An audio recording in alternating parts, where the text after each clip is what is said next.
Hey guys, welcome back to another episode of Mabimpressions, and today we're going to be talking about Bright Memory Infinite. Is this mesmerizing FPS worth your time and money for how short it is? Let's talk about it. If you guys enjoy these types of videos, please like and subscribe. I do upload daily videos. I'm going to be giving you guys a summary of the game, going over gameplay specific mechanics, the presentation, the pros and cons, what did I like, what did I dislike, and of course my final verdict, so stay till the end of the video for my recommendation. Beginning with the developer and publisher, this is by FYQD Studio. I want to thank them for the review copy. And really quick before we move on, a lot of people while I was streaming it were asking me, I heard this game was done by one guy.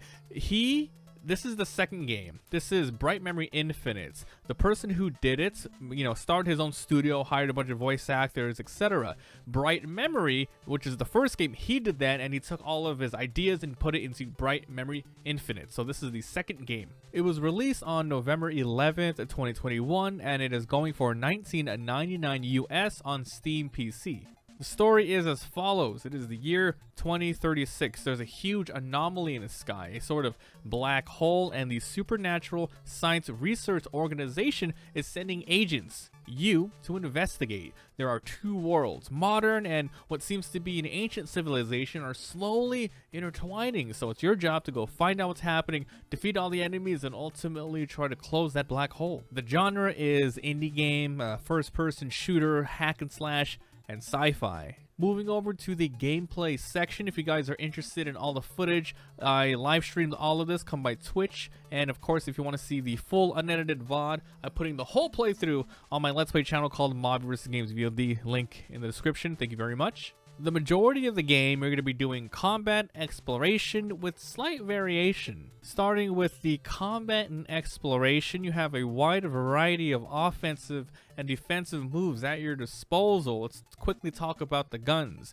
Throughout the playthrough, you're going to be getting 4 different types of guns: assault rifles, shotgun, handgun, sniper rifle, all with secondary ammo that do stuff like tracking bullets, large explosions, and they all have their own situational place to use them. Then you have your blade. You can do lots of different slashes. You can do launchers. You have your exo arm. You have a repulsor blast and a pull. You're going to be leveling up via relics, and leveling up does a lot of things. Gives you new abilities like a gigantic falcon punch fireball, and also added effects for existing abilities such as giant projectile waves for your sword. And also stronger gun ammo passives, bigger explosions, more damage overall. For your movement and exploration, you have a double jump, you can run, you can slide, you can wall jump, you can do air combos, you got the sneak button, you have double tap for dodging left, right, and going back. And then quickly, the slight variation on stages. You have the basic action stages where you're just defeating enemies, going to different parts of the map. The forced encounters. Sometimes it's waves, sometimes it's larger enemies. Then maybe sometimes you're gonna get a stealth section where you cannot use your weapons. You're just stuck with the knife, and you have to run around, sneak behind people, take them out as you move around the town. Also, there's a vehicle section, which kind of reminded me of like a Spy Hunter, a James Bond type of deal. And of course, the boss fights. There are a couple over here, however, they were pretty memorable and fun. Moving over to the presentation, the graphics, and the design.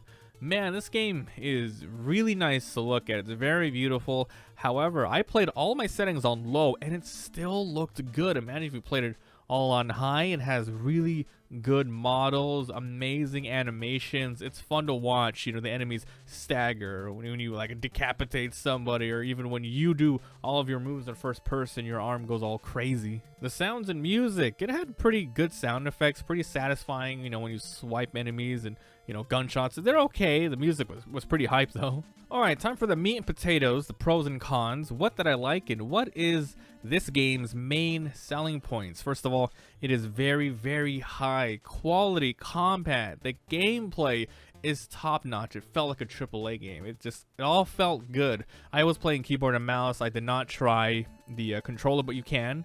Guns are fast. They are good. Very good situational scenarios, switching out and in. Sword flow. is amazing. You can quickly combo strikes together. You can like swipe somebody, launch them in the air, pull them back with the repulsor, switch to your shotgun and shoot them, dodging to the left. You have a parry, and if you time the parry just right, you can get some, windows of opportunity for attacks. The hitboxes and the feedback when attacking enemies just feels good, when you're stuttering enemies, and you can find out their weaknesses running and hiding behind cover. The exo arm really feels like you're playing like a Jedi. Sometimes you can, pull the enemy in, keep him in the air, shoot them, or you can repulsive blast them away. There's also some fun little relics for leveling, so it's mostly a linear thing, but in some stages you can maybe run around the corner and find a bunch of ammo lying around, and then you can find relics, which is, like I said, used for leveling. I didn't really mention, but your HP, it recovers over time. Think of it like a Halo shield, pretty much. Alright, so what did I dislike and what would I change? Obviously, the game is very, very short. I would say if you're going to play normally on the average difficulty settings, it's going to take about 2 hours. I played it on the second to hardest difficulty. The hardest one is unlocked until you beat the one I was doing, and that took me about 2.5 hours with, I think it said dying around 15 times. For the price, it's okay. It is very, very, very short. There's not a lot of replayability.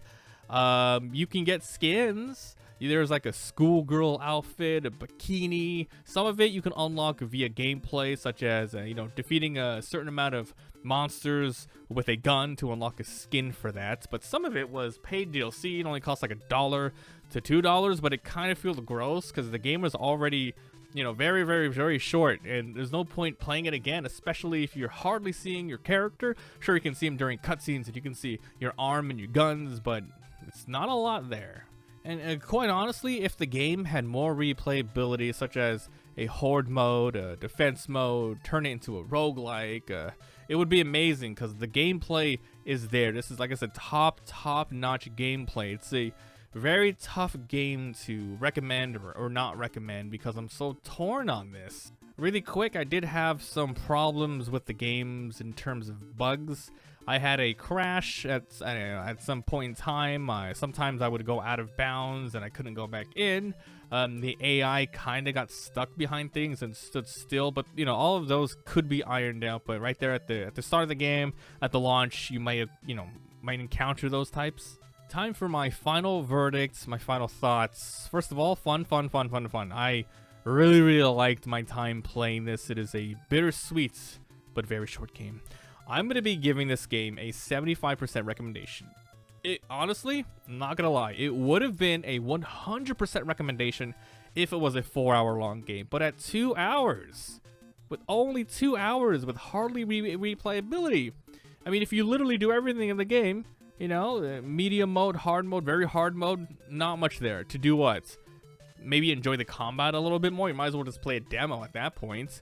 But yeah, I mean, like, I loved it, and I hope that they take this idea, they take the love and care into how the game feels, because it's the most important thing that, it's very hard to describe. You have to play it for yourself, watch someone play, because it's very good.